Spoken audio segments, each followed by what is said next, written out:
Hola amigos y bienvenidos a Vintage Geek Nerd. Hoy vamos a tratar un tema muy polémico. ¿Cuál será?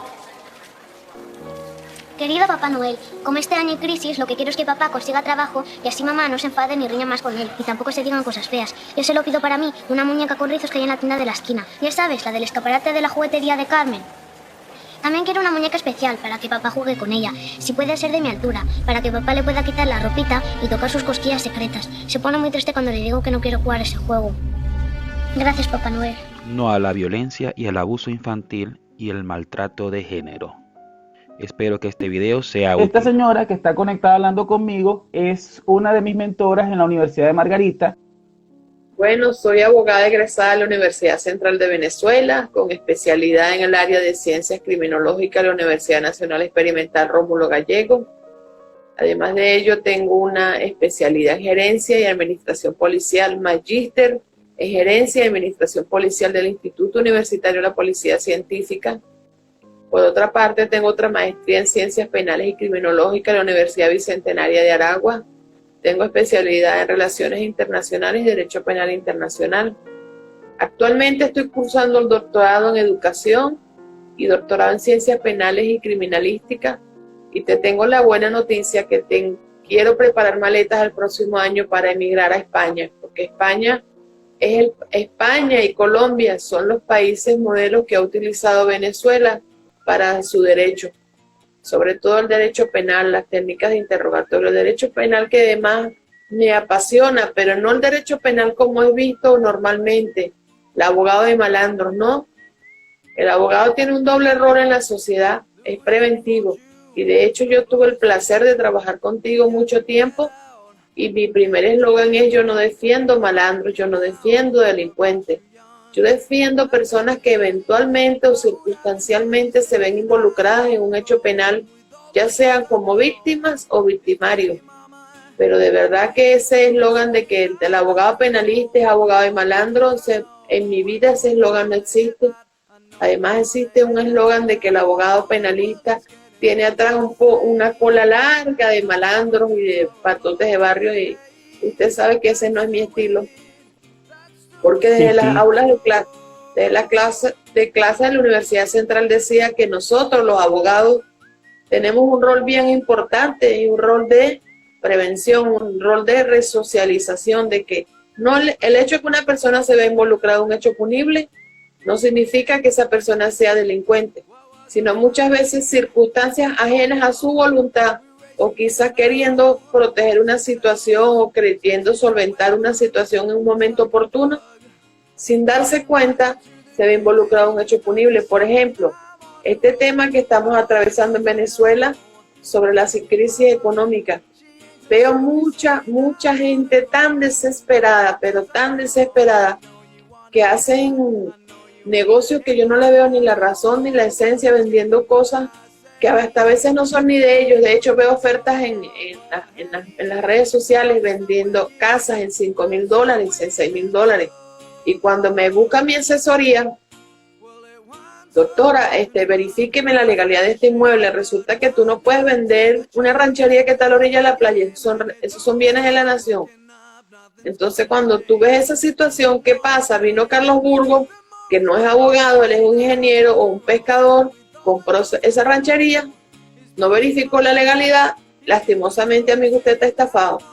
En ese caso, yo intervengo como abogado para dejar las cosas bien claras, porque sabemos de muy buena fuente que esta persona está pasando por una necesidad, desconoce la parte legal y de una u otra forma se ve involucrado en un hecho punible. No sabía todo el marco legal que había que seguir para protocolizar esa venta. Esas son las circunstancias que a mí me gusta defender.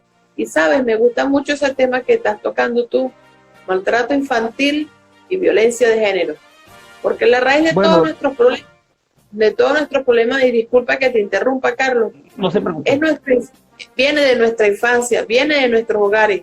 Hombre maltratador viene de que fue maltratado de niño, y mujer que permite el maltrato, legitimó el maltrato desde su casa. Y de hecho es tan así que nosotros los criminólogos tenemos una frase muy común, y la vemos en el caso de la mujer. En este caso específico te lo voy a comentar: Si la niña, ¿cuál es el ser más importante para todo niño? Su papá y su mamá. El primer amor de nosotras es nuestro padre, el primer amor de ustedes es su madre. ¿Y quién más que nosotros mismos para amarlo?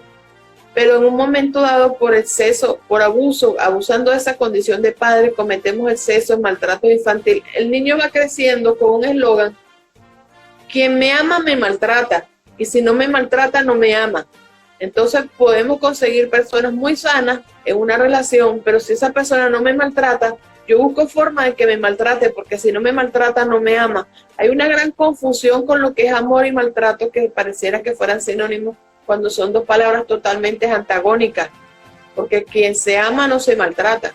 Por eso es que me gustó mucho tu tema cuando me dijiste maltrato infantil y violencia de género, porque la raíz viene de nuestra infancia, de cómo venimos, cómo salimos de nuestro hogar. Y quiero que este mensaje llegue a muchos padres, y les digo, yo no los estoy juzgando ni los estoy condenando, porque hoy por hoy tengo el privilegio de ser madre de un hermoso adolescente de 16 años. Muchas veces por nuestros miedos, muchas veces por nuestras carencias, corregimos a nuestros hijos con un exceso y no nos damos cuenta que lo estamos dañando. Por otra parte, Carlos, ¿sabías tú que desde 0 días hasta 7 años se les fijan los sentimientos y las emociones a los niños? Sí, esto es importante, y siempre que veo personas con niños, y a veces hasta están así que legitiman hasta el grito, y lo he observado en mi hijo y en sobrino. Mira, haz tal cosa. Entonces, si no lo gritas, no lo maltratas, no lo hace. Entonces va creciendo de una forma inconsciente a que si no hay violencia, si no hay un nivel de, ¿cómo explicarte? Como de autoridad impositiva, más bien punitiva, y no preventiva, la persona va creciendo y va legitimando el maltrato, y como lo que está legitimado en él es el maltrato, se convierte en la persona típica maltratadora, que en vez de darte la bienvenida a una tienda, te maltrata. Señor, ¿usted vino a comprar o a qué vino? Entonces, ahí cuando si nosotros nos diéramos cuenta que cuando nos expresamos tantas carencias de la parte afectiva, y hoy por hoy como criminólogo, que tengo más de 35 años estudiando la conducta del ser humano. Porque como muy bien lo acabas de decir tú, mi mejor escuela ha sido mi propio hijo, mi mejor escuela ha sido mis propias vivencias, mis sobrinos, todo lo que tengo cerca. Y cuando veo la forma en que, si tú no lo gritas, no te presta atención, ahí vemos que ya se legitimó la violencia en el niño. Y hay que tener mucho cuidado con nuestros hijos.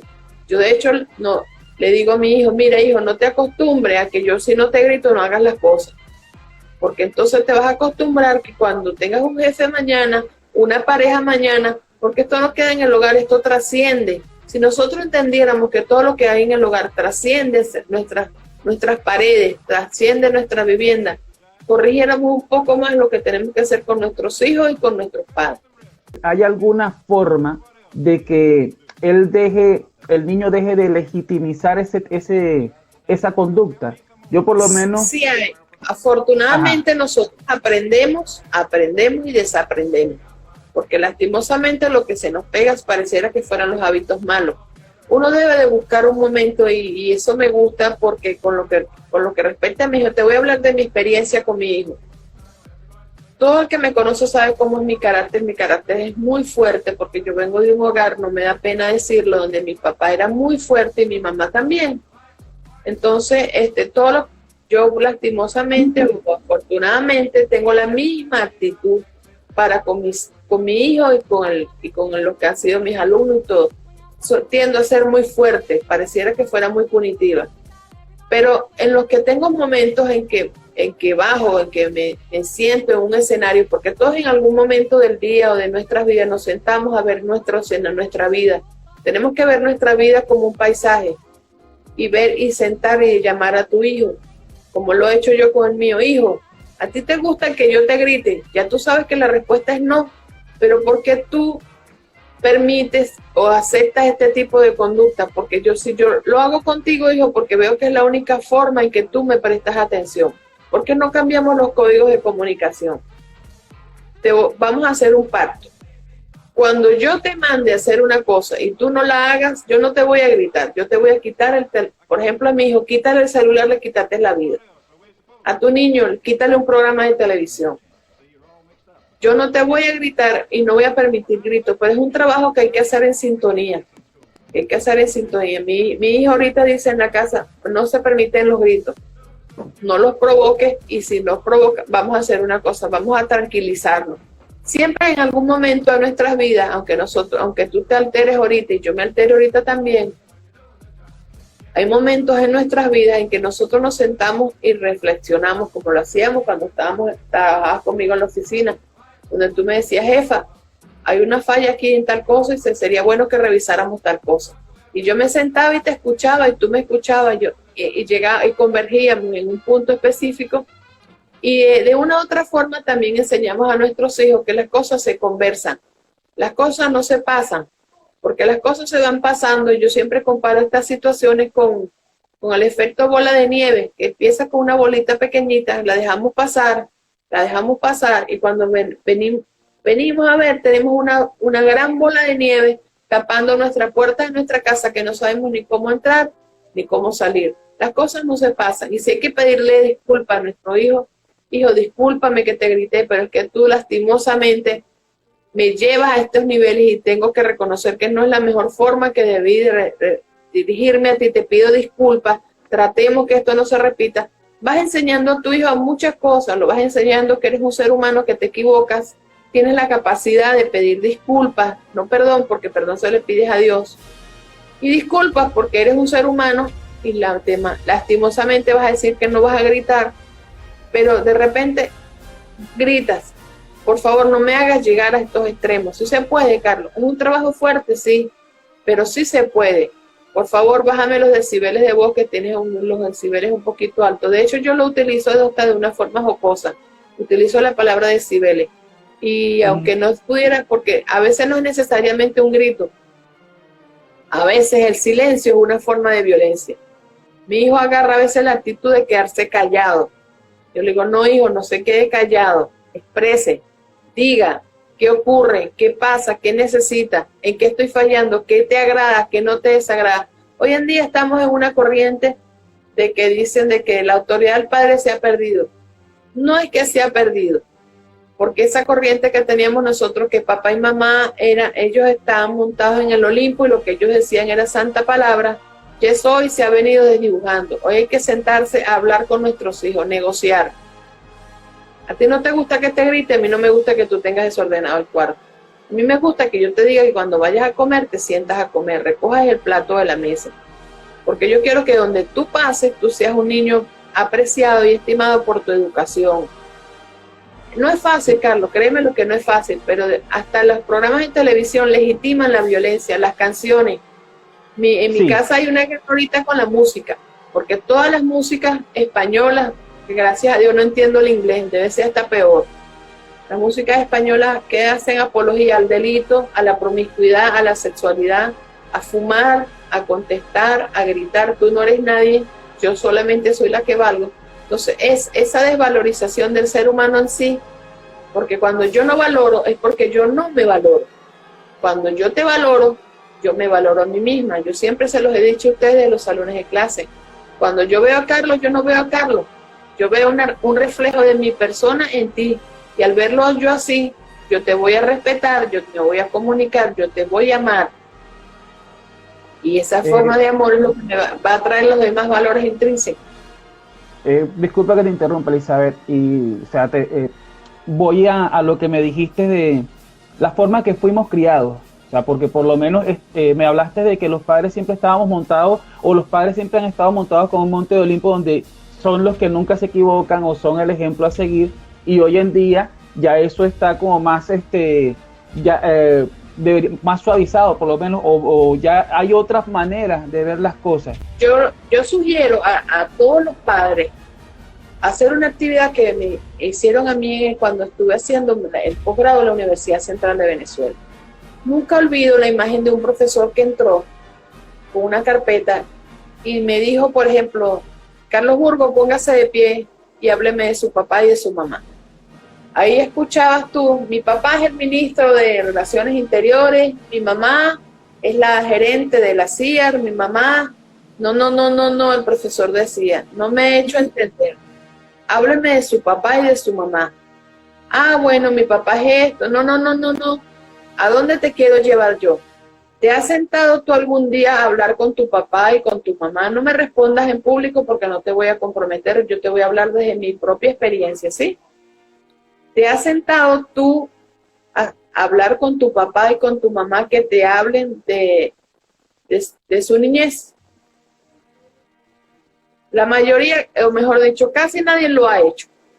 ¿Por qué? Porque estamos enseñados a ver a los padres tipo Olimpo, allá, allá, y no nos damos cuenta que son unos seres vulnerables, imperfectos, que vienen de una crianza muchas veces muy fuerte, y cuando conocemos esa infancia de ellos, se convierten en los mega superhéroes. ¿Me explico? Por ejemplo, no me da pena decirlo porque así fue. Mi papá fue un hombre que fue niño de la calle, conoció, y mi papá era una persona que decía que expresar afecto era debilidad. Hoy por hoy, yo en antítesis a eso, soy una persona extremadamente amorosa con mi hijo. Porque demostrar afecto no es debilidad. Porque por un lado me gritaba y él decía, ¿cómo después de haberla gritado yo voy a venir a darle mimos a esta niña? Y uno va creciendo y se va dando cuenta que con afecto y comunicación, que eso logra una comunicación efectiva, no solamente desde la rigidez, desde los gritos, desde la parte represiva, sino más bien desde otra parte más amorosa, más comunicativa, puedes llegar a tener una mejor relación con tu propio hijo. Y cuando conoces a tu papá niño y a tu mamá niña, que es lo que yo los invito a todos, cuando sientan que la situación se les escapa de las manos, apoyémonos en nuestros padres, en nuestras raíces, y ya hoy que somos adultos, preguntarles, ¿por qué fuiste tan estricto? ¿Por qué a ti no te dolía darnos esas puerizas que tú nos dabas, esos castigos? Porque mi papá nos daba castigos muy fuertes, y te digo una cosa, amo a mi papá y a mi mamá con locura y tú lo sabes. Y vuelvo a nacer y los vuelvo a escoger.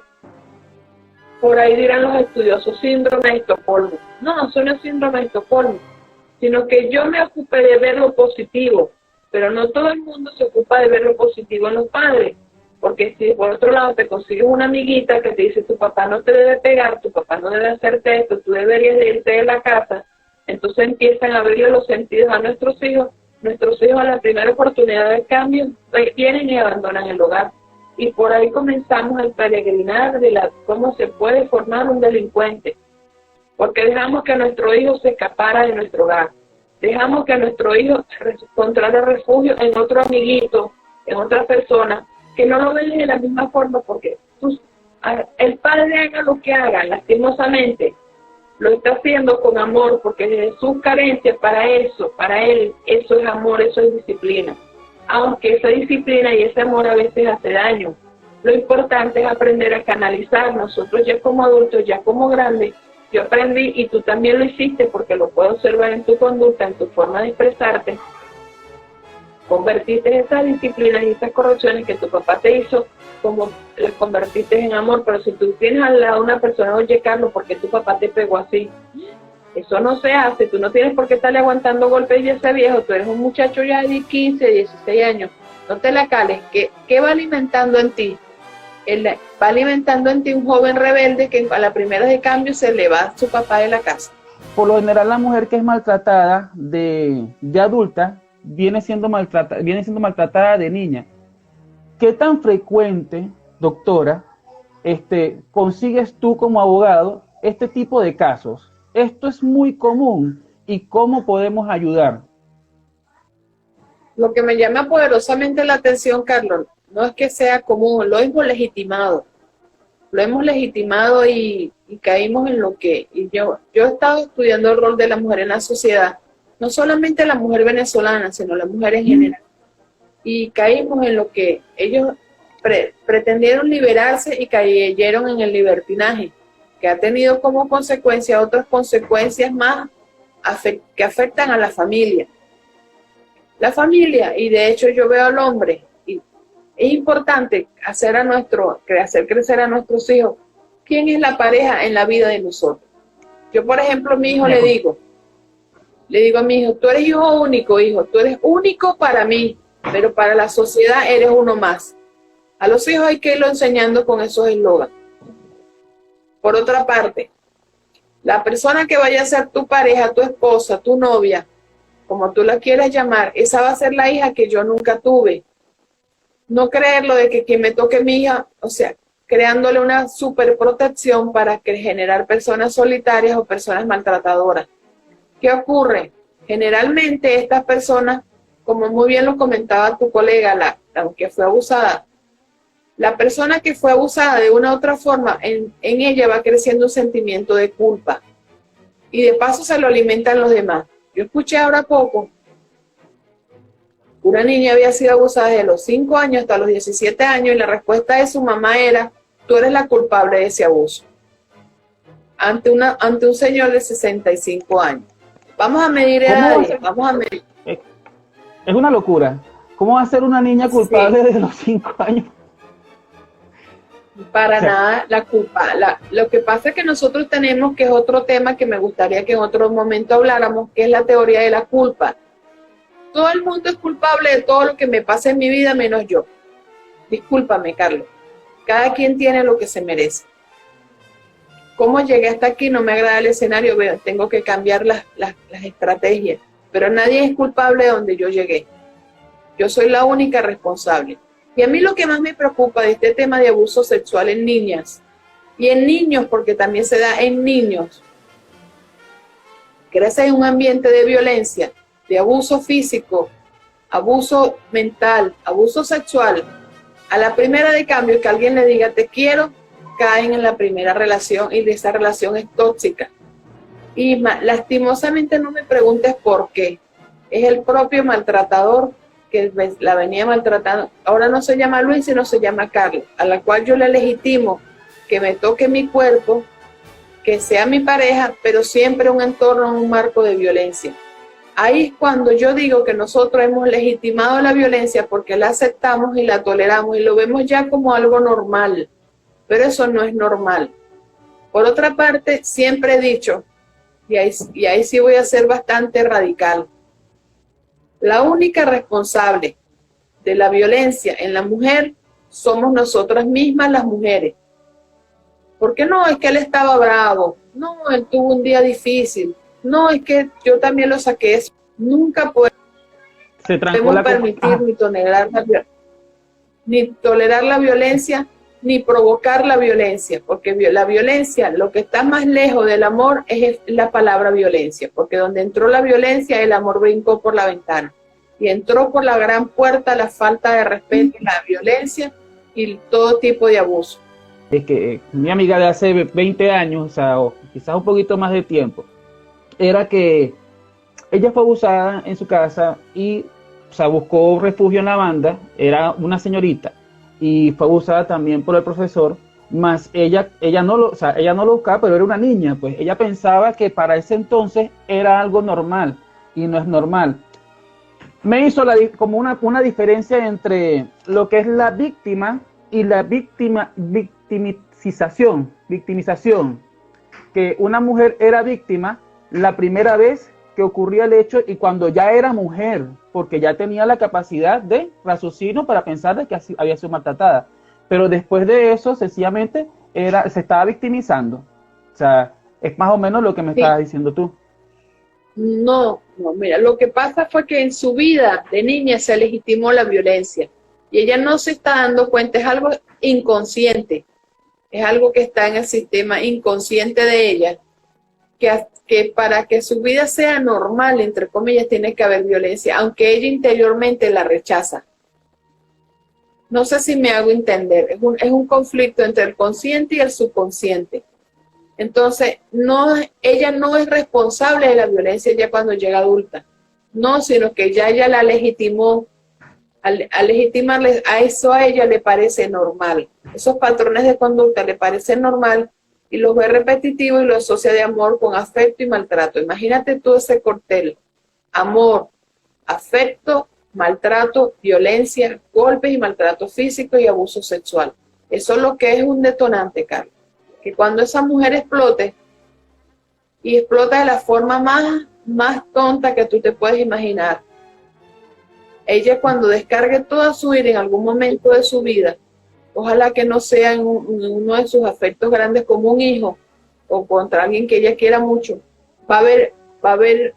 es como un río desbordado, no va a tener límites y todo el mundo va a decir qué mala era ella, por qué hizo eso, y no he evaluado. Por eso que nosotros los criminólogos evaluamos la raíz, y la raíz de todos nosotros está en nuestra infancia, en nuestra crianza. Nosotros hoy por hoy tenemos herramientas para cortar estos patrones y poder legitimar lo que es el afecto, la comunicación y el amor y una buena relación entre padres e hijos. Bueno, por lo menos en el caso que te estoy hablando, todo fue mientras ella fue menor de edad. Incluso ella graduándose, ella trató de separarse de esa relación de un señor de casi 40 años y ella teniendo 16, 17 años. Ve lo que me estás diciendo, Carlos. Fíjate lo que ella estaba buscando. La diferencia de edad, eso es lo que primero, ella estaba buscando lo que ella nunca tuvo, un padre, una protección. Lastimosamente ese padre, esa protección no fue la más asertiva. Ve cómo se busca, porque todos necesitamos nuestros padres. Y si ella tuvo unos padres sin rostro, lo buscó en la pareja.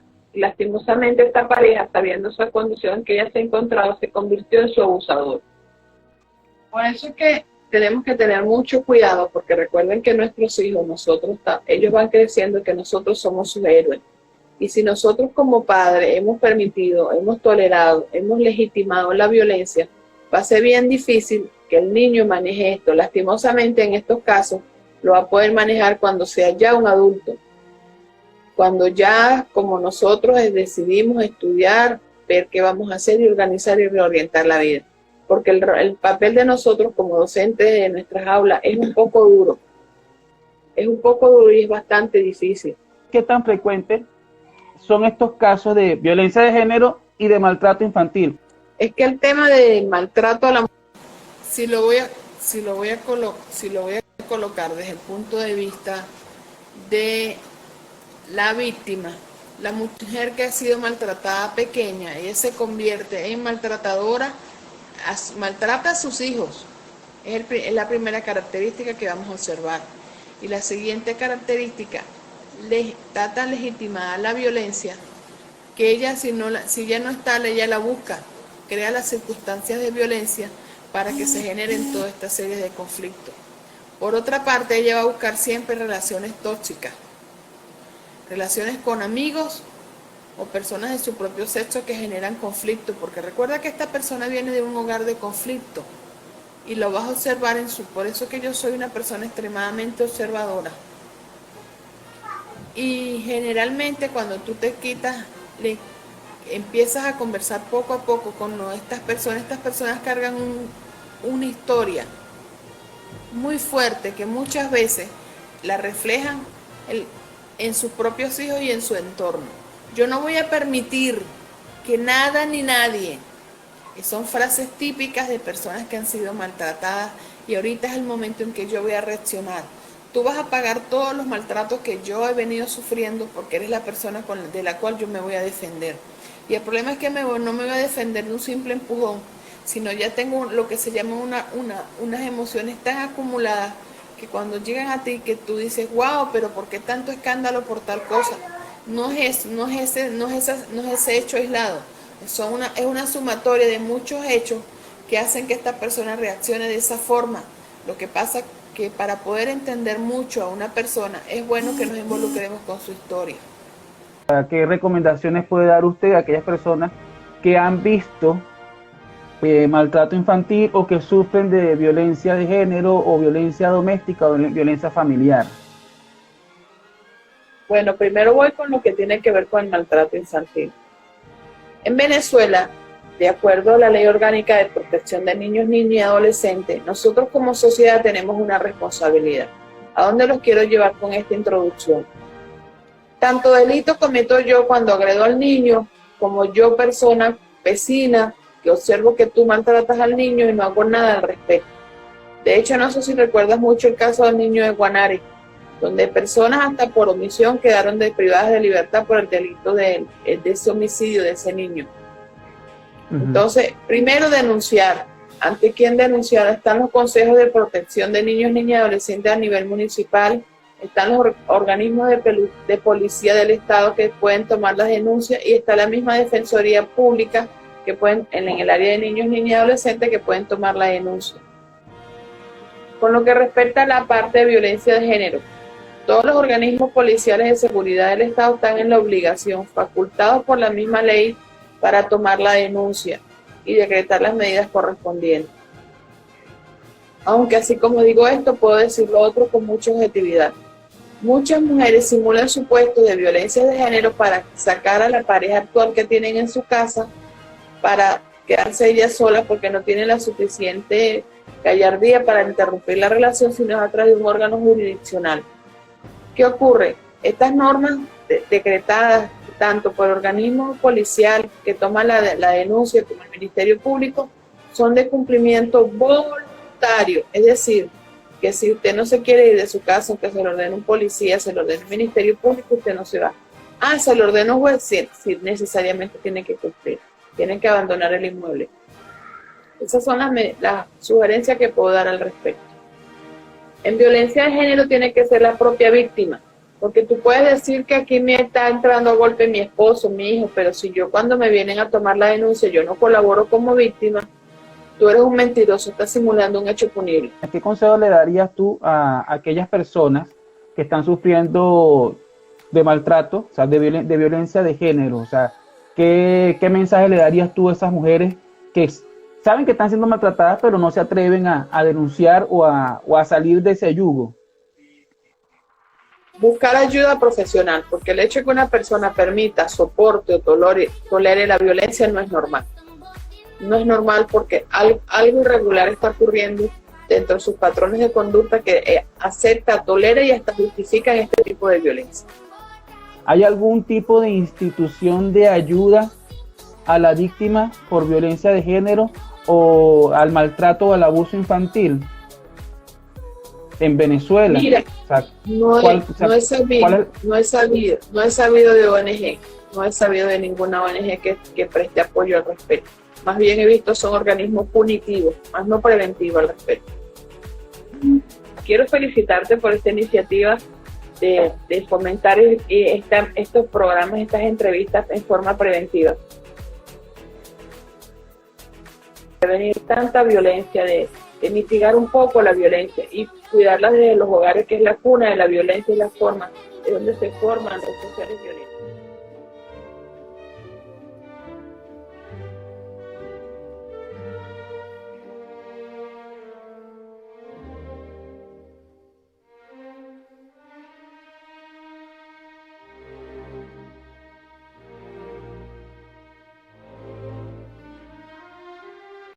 Mi nombre es Yanis Rodríguez, soy abogada desde hace, 30 años y soy consejera de protección de niños, niñas y adolescentes en el municipio Tubores del estado Nueva Esparta, Venezuela. Bueno, doctora, como estamos con la semana contra la violencia de género, quisiera que usted me hablara más o menos de su trabajo y qué relación tiene con la violencia de género. Ok. Bueno, yo trabajo, como le dije ya, en el Consejo de Protección de Niños, Niñas y Adolescentes. Ese es un órgano administrativo que depende de la alcaldía del municipio para el municipio Tubores. Y bueno, se encarga específicamente la función del Consejo de Protección es garantizar los derechos a los niños y adolescentes ante cualquier amenaza o violación de sus derechos. Eso es específicamente mi función como en el Consejo de Protección. O sea, ¿cómo llegan al centro estos casos? O sea, ¿cuál es el proceso? Pues, ¿cuáles son los pasos? Ok, mira, existen muchas maneras. Puede ser que como todos son corresponsables de garantizar los derechos a los niños y adolescentes, no solamente el Estado, sino también la sociedad. Entre eso puede el Consejo Comunal de la zona donde uno vive, participa también, cualquier persona puede participar y denunciar violación de derechos hacia los niños. En el caso, digamos, por lo menos en mi trabajo, las personas llegan hasta allá, denuncian directamente los hechos. Muchas veces también yo recibo llamadas anónimas donde me llaman personas que no quieren ser identificadas, ¿verdad? Para que no tener retaliación hacia ellos. Entonces me llaman, yo hago como una investigación, un seguimiento de esta llamada, investigo, me apoyo de los órganos policiales y acudo incluso hasta el sitio donde se supone que se están violando los derechos de algún niño y actúo, pues, y tomo medidas. Y cuando se toman denuncias que van directamente a las personas, yo cito, tomo declaraciones, escucho a los niños, principalmente, obviamente yo escucho al niño primero. De hecho, por lo general, o sea, por la misma experiencia de mi trabajo, yo atiendo primero al niño, antes de atender incluso a la mamá, a la persona que viene a denunciar. Yo atiendo primero al niño y escucho al niño detenidamente. Trato, claro, uno tiene sus estrategias para hablar con el niño y tratar de entrar en confianza porque no es fácil. Sin embargo, uno, no sé, quizás la misma experiencia de trabajo te da esa capacidad para que al escuchar el niño se abre y es increíble. En ese momento que tú tienes esa hora, el niño dice cosas que quizás tú no te puedes imaginar, que a lo mejor ni la mamá sabe. Se lo dice a uno, que quizás mi trabajo, yo soy abogado, pero en la misma experiencia, yo tengo 10 años trabajando en el Consejo de Protección, o sea, esa materia como tal, porque ya yo me ejercía otro tipo de actividades. Pero la materia de niños y adolescentes es bien especial y es bien delicada. Entonces, yo, obviamente, como mi función es orientar a los niños, yo a quien protejo es al niño y al niño es el que yo escucho. O sea, para mí es primordial escuchar al niño. Y en base a su opinión, yo ahí voy tomando las medidas. Cito al papá, si es el que está violando el derecho al niño, a la mamá, y ahí voy hasta que le dicto las medidas. Y bueno, todo el Consejo de Protección está integrado, por mínimo tendría que estar integrado por 3 consejeros de protección. Esos 3 consejeros de protección, ellos van a un concurso público y ellos le hacen una cantidad de pruebas psicológicas, oral, escrita, porque el Consejo de Protección es un órgano colegiado, o sea, está constituido por 3 consejeros, y los 3 tienen que, o sea, la ley lo establece, que las medidas que se dicten en el Consejo de Protección, que dicta el Consejo de Protección, tiene que estar avalada por los 3 miembros que la integran, ¿entiendes? Sin embargo, cuando hay, por lo menos nosotros trabajamos por guardia, o sea, 24 horas, me refiero que trabajamos en el día y en la noche también, pero claro, somos 3 y ahí nos alternamos. Cuando estamos de guardia, las medidas yo las puedo dictar sin necesidad que ellos estén. Claro, al día siguiente yo tengo que consultar, mira, hice tal caso, tomé tal medida, pero por lo general los 3 consejeros siempre estamos de acuerdo porque, claro, nuestra función es proteger a los niños y adolescentes, entonces siempre vamos a estar de acuerdo en protegerlos. O sea, no vamos a tener ningún inconveniente ni vamos a estar en desacuerdo. Claro, o sea, porque también me imagino que por el hecho de ser 3, siempre, en el caso de que uno esté en desacuerdo, siempre va a haber una mayoría. O sea, no va a haber decisiones pares, sino que siempre va a haber como una unanimidad. ¿Cuáles son los departamentos que dividen el SEBNA? Bueno, en el caso, en el lugar donde yo trabajo, en la oficina donde yo trabajo, ahí funcionan 3 organismos distintos. O sea, 2 organismos distintos, que está el Consejo de Derecho. El Consejo de Derecho se encarga de dirimir todas las denuncias relacionadas con los delitos que se cometen en niños y adolescentes, pero colectivos. Un colectivo es un grupo de adolescentes que fueron atacados, o un grupo de adolescentes que cometieron quizás alguna violación de algún derecho, porque también ellos se convierten en sus propios violadores de sus propios derechos, ¿entiendes? Como los estudiantes del liceo, o un grupo por lo menos en el sitio donde yo trabajo, que es el pueblo de Punta de Piedra, es un pueblo de pescadores. allí ocurren muchos delitos colectivos. ¿Por qué? Porque está la prostitución infantil ahorita, que es lo, desgraciadamente, está sucediendo mucho. Las muchachas, por las mismas necesidades, se prostituyen, niñas que se prostituyen, adolescentes que se prostituyen. Es triste, pero incluso hasta por un paquete de harina pan o por, bueno, es horrible. Pero eso ahí entra mucho la responsabilidad de los padres, la cultura, la miseria. Eso converge en una cantidad de cosas que llevan a un niño y a un adolescente a actuar de esa manera y que abusen de ello. Esto es un colectivo. Esto se maneja en el Consejo de Derechos. Está el Consejo de Derechos. Dentro del Consejo de Derechos está la Defensoría del Niño, Niña y Adolescente, que es un órgano que pertenece al Consejo de Derechos.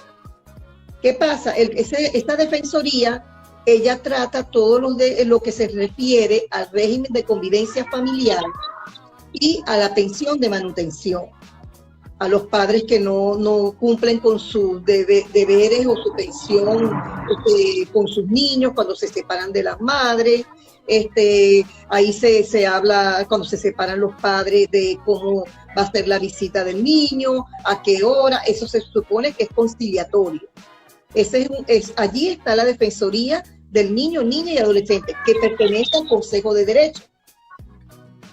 Todo esto funciona en el mismo sitio donde yo trabajo. Entonces está el Consejo de Derechos, que denuncias colectivos, y está la Defensoría del Niño y Adolescente, que es donde se trata lo que es pensión de manutención, denuncia de pensión de manutención y régimen de convivencia familiar. Y la parte donde yo trabajo es el Consejo de Protección de Niños y Adolescentes. Para estar claro, Consejo de Derechos sí, es una cosa y Consejo de Protección es otra cosa. Consejo de Protección son delitos individuales, o sea, es directo. El niño que es violado, el niño que es maltratado, la madre que es irresponsable. O sea, hay una cantidad de delitos que eso lo manejamos nosotros. ¿Cuál es la diferencia? Que el Consejo de Protección dicta medidas inmediatas para garantizarle los derechos a los niños y adolescentes. Si ellos, la sola sospecha de una amenaza, ¿verdad?, de violación hacia un niño, el Consejo de Protección puede actuar de inmediato, a la hora que sea, incluso usando la fuerza pública, a través de, ya sea de Guardia Nacional, Policía, 6CPC, cualquier órgano policial, usar la fuerza pública y hacer lo que tiene que hacer: separar una madre de un niño, separar un padre, sacar un padre de una casa. Eso se llama medida de separación de entorno. Tomar un niño y llevarlo para una entidad de atención, ¿verdad?, para salvaguardar su integridad física en caso de que no esté solo en la calle. Ese es el trabajo diario del Consejo de Protección.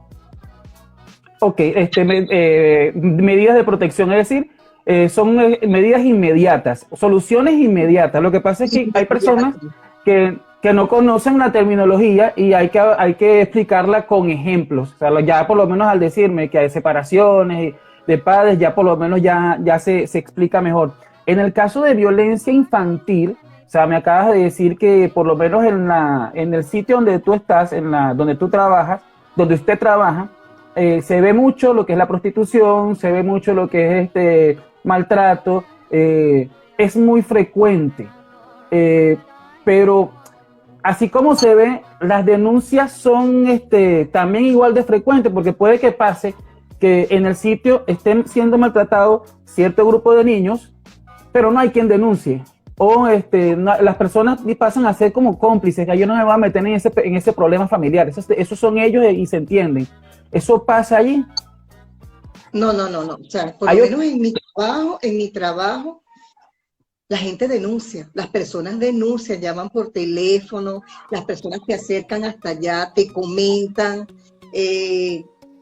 Bueno, la comunidad, yo tuve un caso el año pasado con una muchacha que siempre me estaban llamando el consejo, personas que pertenecen al consejo comunal, mira, hay una persona que ya deja a los niños solos, los deja, los niños, en las edades de los niños es una niña de 7 años, tienen uno 3, la otra 2 y una de 7 meses, la deja sola, se va, pasa 3 días en la calle. Los niños, mira, bueno, ha pasado de todo, los vecinos van, buscan a la niñita, la de 7 años cuidaba a la bebé de 7 meses. Entonces claro, yo tengo mucho trabajo, porque allí de verdad se denuncia bastante. Eso es común que en otras oficinas, ahí en el estado de Esparta o en Venezuela, yo voy a un centro de atención de niños y adolescentes y voy a conseguir las 3. O sea, el Consejo de Protección sí que es común, o sea, me refiero. Si vas para cualquier parte de Venezuela, funciona de la misma manera. Ah, ok. Volviendo al caso de lo que es maltrato infantil, lo que son, o sea, me dices que ustedes se encargan de dictar medidas de protección y estas medidas son inmediatas y siempre tienen que ser consensuadas entre los 3 y tienen que salir entre los 3. ¿Hay algún caso especial o tienes alguna anécdota referente a algún caso que se les haya presentado sobre maltrato infantil allí en donde tú trabajas? Claro, muchísimo, eso es a diario.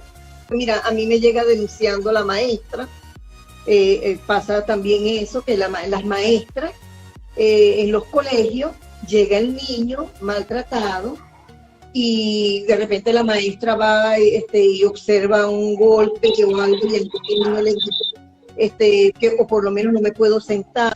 Entonces la maestra comienza a investigar, pero ¿por qué no te puedes sentar? Entonces después va y lo lleva y se descubre que el niño, bueno, ha sido maltratado horrible.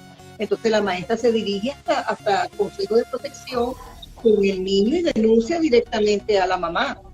Directamente, la maestra lo hace, la directora de los colegios, cualquier persona. Yo he recibido denuncias de cualquier persona, ¿verdad?, de maltrato hacia los niños. De cualquiera puede ir a denunciar.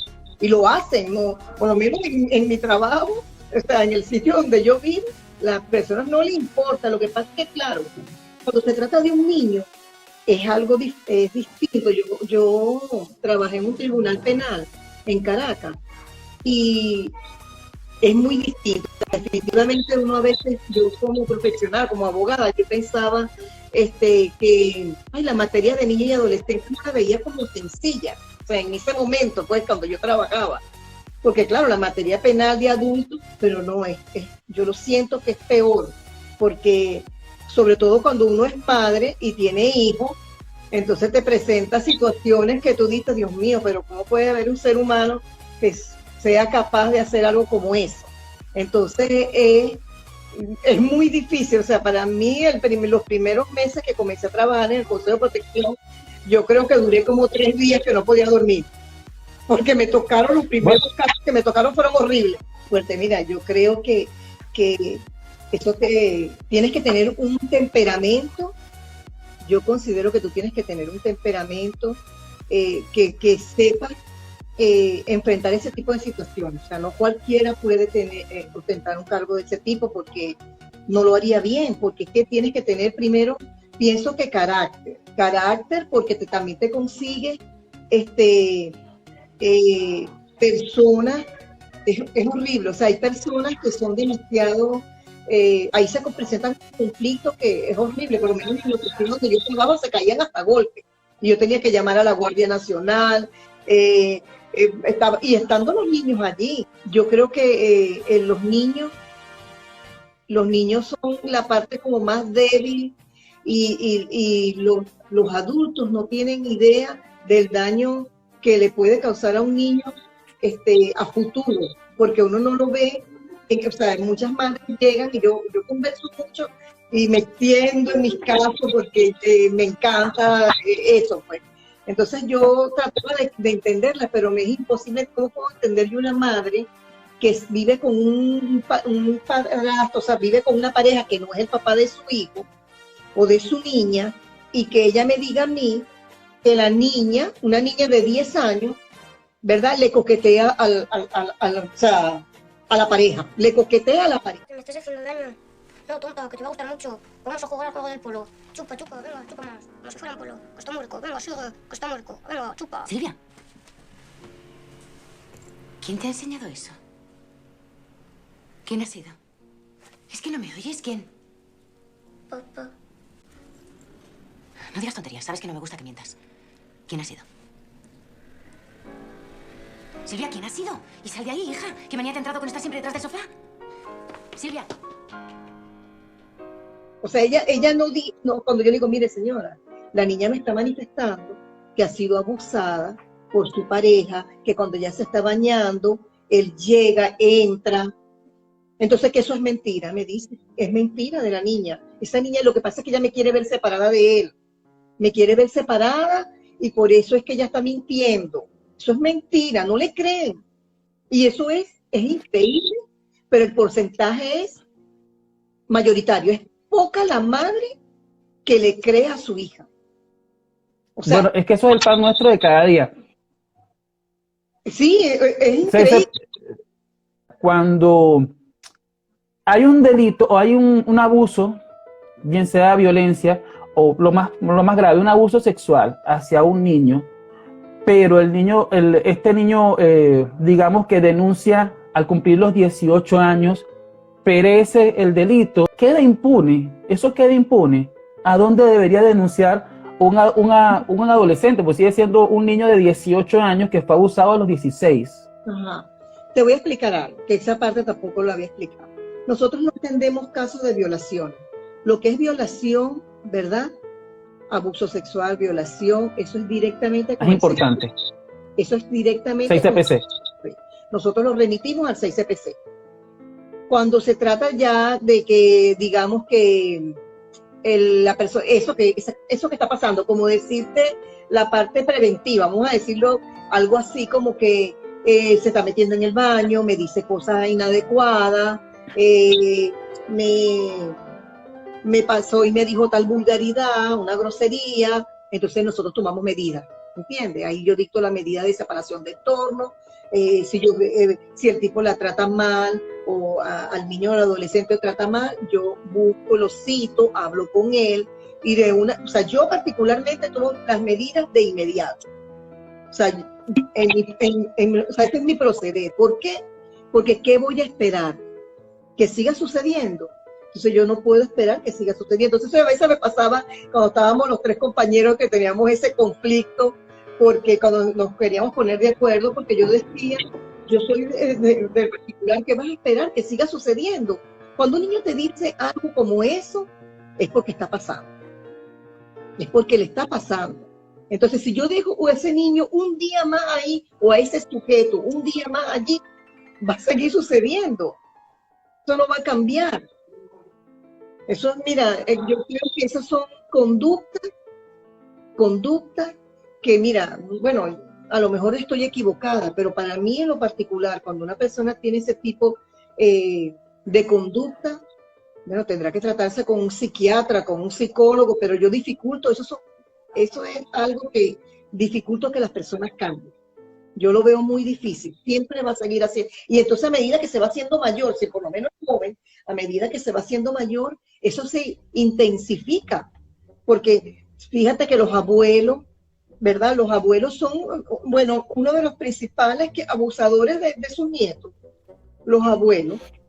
Hay una partecita que me hablaste de la impunidad que cuando se denuncia, que si ya tiene 18 años y nunca denunció eso. Yo pienso que debería dirigirse al 6CPC o a la fiscalía. Yo igual lo hiciera, porque eso no acaba, porque esa persona que abusó de ti lo va a continuar haciendo. De hecho, hace poco, te digo que hace como alrededor de menos de un mes, ¿verdad? Estaba yo aquí en mi casa y me llegó una señora con su hija. La muchacha tiene 15 años, pero ya tiene un noviecito, y entonces la muchacha le confió al noviecito, le confesó que su abuelo abusaba de ella y que seguía. O sea, su abuelo, pero viene siendo como, no sé qué término se utilizaría ahí, porque aquí como hay padrastro, habrá abuelastro, no sé qué término será, pero es el esposo, la pareja de su abuela. Entonces, ese señor desde niña venía abusando de ella, abusando, ella se quedó callada, porque es que hay distintos tipos de niños, pero yo creo que eso parte de la parte de cómo tú debes manejar desde a los niños, a los hijos. Pienso que a los niños desde pequeños hay que hablarles de la sexualidad, de los límites, de cuáles son sus partes privadas, qué no deben hacer, o sea, eso hay que hablarlo. Es difícil, pero hay que hablarlo y entonces tener siempre en cuenta, mira, si llega alguien que hace esto, sea quien sea, a lo mejor va a utilizar esto, te va a decir que va a matar a tu mamá, si tú hablas esto, yo te voy a matar a ti, voy a matar a tu mamá, voy a hacer esto, lo otro. Usted le hace ver que no va a decir nada, pero luego usted va y se lo confía a la maestra, ya si su mamá no le hace caso, usted va hasta donde la maestra. Y utiliza otra, eso hay que hablarlo con los niños, eso hay que decírselo. Yo recuerdo con mi hija, que era mi primera niña, yo cuando ella empezó a crecer, que tenía, 4 años, ya que tenía 4 años, 3 años, yo siempre muy desconfiada, salió un taller que me pareció maravilloso, para mí fue buenísimo, porque era un taller con una orientadora, y el taller era de sexualidad infantil. Yo ahí mismo le inscribí en el taller de sexualidad infantil. ¿Por qué? Porque ahí le explicaron muchas cosas que a lo mejor a uno como padre se le hace difícil, ¿verdad? Decirle a un niño.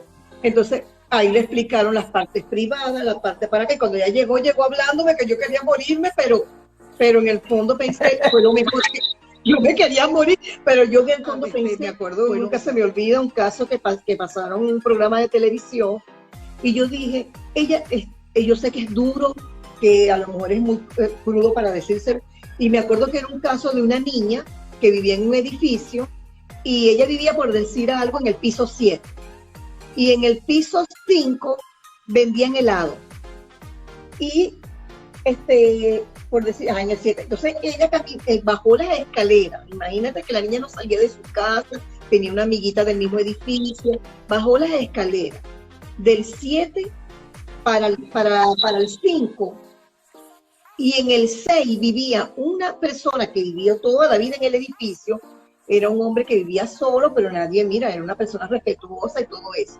Pues la niña se desapareció en ese trayecto. Y finalmente investigaron, incluso él salió con ellos a buscarla y todo. Y la consiguieron en el tanque del edificio, o sea, el tanque que subía agua del edificio, descuartizado. Y contándote eso, yo me acuerdo que ese caso yo se lo coloqué a mi hija, porque yo vivía en un edificio y yo le dije, ¿te das cuenta de por qué yo no quiero? Mira lo que le pasó a esa niña, mamá. Ella lloró, ella se acuerda, ya mi hija tiene 25 años y me dice, mamá, como tú me pusiste ese programa, es para que usted vea, y ella lloró y todo, digo, pero hija, tienes que saber, porque lamentablemente la vida tiene cosas bonitas, pero también tiene cosas muy feas, y uno tiene que aprender a vivir la realidad, porque estamos en una sociedad demasiado dura, demasiado difícil, donde hay demasiada maldad.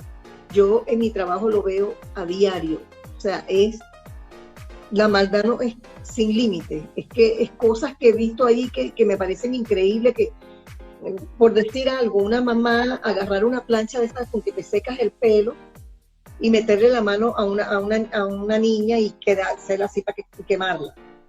O un niño que no se podía sentar y cuando lo llevaron, la maestra lo llevó y yo le subí la franela y le di la espalda, tenía 20 correazos, pero con sangre. Entonces, cuando yo le pregunto, ¿cuántos correazos te metió tu mamá? Él me dijo 20. Y yo le dije, ¿y cómo sabes tú que fueron? Hija, ¿cómo sabes tú que son 20? Porque ella los contaba cada vez que me daba. Decía 1, 2, y mojó la correa, que yo no sabía. Mojó la correa. ¡Dios! Ella lo mojaba la correa para que le doliera más. No sé cuál es o sea, no entendí por qué ella hacía eso, mojaba la correa. Después me dijeron que era porque duele más, entonces... Pincha, aún más. Entonces yo la mandé, de hecho, ella fue al colegio a buscar al niño y no consiguió al niño en el colegio. Entonces, cuando ella le dijeron no, se la llevaron para el Consejo de Protección y ella fue para allá, para el Consejo de Protección, y ahí mismo le llamé a la Guardia Nacional y se la llevaron presa. Presa se la llevaron ese mismo día. Sí. Disculpa que te interrumpa. Problema, una cantidad de cosas que te puedo decir que no.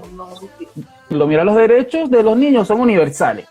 Y eso es algo que en todo país, nadie está exento, o ningún niño está exento de que esto pueda pasar. Y en cada país debe haber alguna organización, existen organizaciones con distintos nombres. En Venezuela, en Venezuela es el Consejo de Protección de Derechos de Niños y Adolescentes. En Colombia creo que se llama... Tiene la misma función. Tiene la misma función. En Colombia creo que es protección familiar o derecho de menores. Y así va en cada país. Si tú que ves este video, si tú que estás viendo este video, en el momento que yo lo monte, conoces algún caso de violencia familiar o bien donde hayan niños maltratados y no lo denuncias, tú te conviertes en el cómplice de ese padre y te puedes convertir hasta en una víctima futura de ese niño que en un momento va a crecer. Que no te conviertas en una alcahueta, no te conviertas en un tapador de maltrato infantil. Denúncialo, acude al centro que corresponda, donde se pueden hacer la denuncia dependiendo del país y sencillamente denuncia. Doctora, me gustaría que usted me diera por lo menos algunas recomendaciones finales a esos casos de violencia infantil. Bueno, mira, yo las recomendaciones que le daría, primero, escuchar a sus hijos, escucharlo y creer lo que le diga el niño, porque es muy triste que como un niño llegue a tu casa y te diga, mamá, me está pasando esto, o me están abusando, me están haciendo esto, el señor fulano, y tu mamá no te crea. Eso es como que el colmo de los colmos. O sea, primero creerle a tu hijo, hay que creerle, investigar, no dejar a los niños tanto tiempo solos. O sea, no dejar a los niños con cualquier persona, no dejar a los niños solos, no dejar a los niños tanto tiempo en la computadora, porque muchas veces uno está trabajando, ¿verdad? Y entonces se convierte la computadora como el mejor amigo de tu hijo. Y resulta ser que la computadora es el peor enemigo de tu hijo. Puede ser el mejor amigo para estudiar con guía, pero a lo mejor cuando estás solo el niño, ahí te consigues, dentro de la red, dentro del internet hay una cantidad de enfermos y horrible, que se cambian el nombre, se ponen nombre de muchachitos, y hay una cantidad de juegos que el papá tiene que modernizarse. El papá tiene que estar en todo. Yo no soy una muchachita, sin embargo ¿verdad? Yo no soy millennial, ¿no es que es millennial? Yo no soy nada de eso. Nosotros creo que somos de la generación X, la que viene antes de la millennial. 80, 90. Pero lo que te quiero decir es que uno tiene que actualizar, uno tiene que saber cómo usar la computadora, qué está jugando allí, qué juego es ese, ¡ay, cabo! Ajá, pero ¿cómo es ese juego cabo? Entonces me meto y si no sé, ay, mira, un poco muñequitos hablando. Ese muñequito hablando, ahí hay muchachitos gente de todos los países, ¿verdad? Que se conectan y entonces ahí están los depredadores, ahí están metidos, ¿verdad?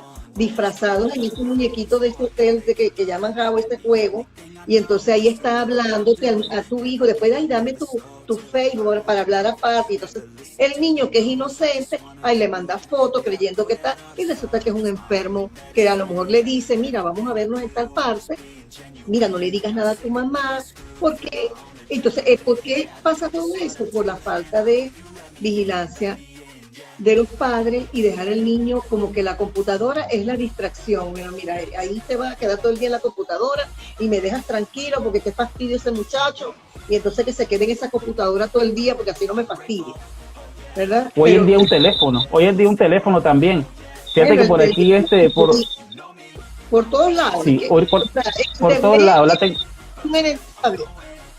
Eso que dijiste también me parece sí, muy, o sea, asistir con los niños a las actividades extraacadémicas, me refiero, y colocarle otro tipo de actividades a los niños, que la computadora no es lo único que existe en este mundo, ni un teléfono. También existen los deportes, también existe la música, para que se apoyen en un deporte, lo que les guste, dibujar, pintar, X, ¿verdad? Es también cuando el niño te diga algo, entonces tú no le digas, yo te dije que no te viste lo que te pasó, porque entonces uno le dice al muchacho, te pasó porque no viste el caso, pero no, o sea, pero tampoco haces nada, no haces nada por ayudarlo. Entonces, bueno, esas son mis recomendaciones en realidad, creerle a los niños, porque yo creo que ahí es la falla más grande. O sea, la falla más grande es cuando tu hijo te dice algo y tú no le crees. Entonces, ¿quién le va a creer? sí. No, yo me tengo que despedir. Gracias, Janet. Un abrazo en la distancia. Ay, a la orden, Carlos, de verdad te agradezco mucho que me hayas invitado y me encanta todo haberte ayudado y poder colaborar contigo. No me quería despedir sin antes agradecer a la doctora María Elizabeth Gutiérrez y a la doctora Janet Rodríguez por estos grandes aportes. No te conviertas en cómplice de abuso o maltrato infantil. Debes denunciar si ves algún tipo de hecho que conlleve al maltrato o al abuso infantil. Y a ti, mujer, que eres víctima de violencia de género y tienes una familia, recuerda que tus hijos deben ser la prioridad y ellos son el legado que le dejas al mundo, así que evita la violencia de género denunciando. Si eres maltratada, no dudes en denunciar tu maltrato y de frenar esto. Me despido, no sin antes recordarles que se suscriban y me sigan en las redes sociales, le den un gran like y comenten. Y esto fue Vintage Geek Nerd, arte ñoño, arte geek, arte nerd.